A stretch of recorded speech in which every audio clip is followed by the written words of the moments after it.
మీకు మూడు విషయాలు చెప్పాను, ముగ్గురిని గురించి చెప్పాను, ఇంకొక యవనస్తుడి గురించి కూడా చెప్తాను. అతడు ఎవరంటే మాదిరికరమైన యవనస్తుడు. ఎవరండి? ఏంటి మాట్లాడరా ఏంటి?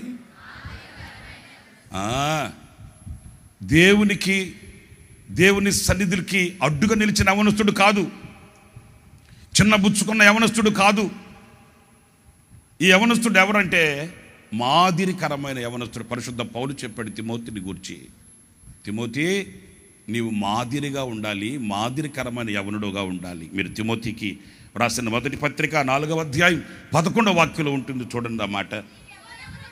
నీ యవనమును బట్టి ఎవడు నిన్ను తృణీకరింపనీయకము గాని మాటలోను, ప్రవర్తనలోను, ప్రేమలోను, విశ్వాసములోను, పవిత్రతలోను. ఏ యవనస్తుడు అంటండి? దేంట్లో మాదిరి? దేంట్లో మాదిరి? మాటలోను. నోటిట్ దేంట్లోనండి? మీ కాలేజీలో మీరు మాట్లాడే మాట ఎలా ఉండాలి? నువ్వు ప్రభువుని ఎరిగిన వ్యక్తి అని గుర్తించేటట్లు ఉండాలి. ఓకే? నీవు వ్యాపారం చేసే చోట, నీవు ఉద్యోగం చేసే చోట, నువ్వు చేతి పని చేసే చోట నీ మాట ఎలా ఉండాలి? నీ మాట వినగానే గుర్తించాలి, ఇతను ప్రభువుని ఎరిగిన వ్యక్తి అని. అలాంటి మాదిరికరమైన మాట, మాదిరికరమైన ప్రవర్తన, క్యారెక్టర్ నిన్ను చూడగానే గుర్తించాలి. నీ నడక, నీ మాట, నీ ప్రవర్తన ఎలా ఉండాలంట? మాదిరిగా అంటే నిన్ను చూసి అనేకులు నేర్చుకునేటట్లు. ఇప్పుడు నేను చెప్పాను కదా, వర్షిప్ లీడరు ఆయన చిరిగిపోయిన ప్యాంట్ వేసుకొని జానడు సొక్క వేసుకొని వచ్చాడు.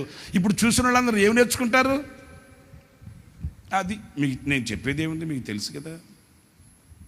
అలా కాదు, మాదిరికరమైన ఒక యవనునిగా, నీ ఇంట్లో నీ ఒక మాదిరికరమైన యవనస్తురాలుగా, మాదిరికరమైన యవనుడిగా నిన్ను చూసి నీ చెల్లి నేర్చుకోవాలి, నిన్ను చూసి నీ తమ్ముడు నేర్చుకోవాలి. మా అన్నయ్య భక్తిగా ఉండేవాడు, మా అన్నయ్యలాగా నేను కూడా సిద్ధపడాలన్న కోరిక నీ తమ్ముడికి కలగాలి.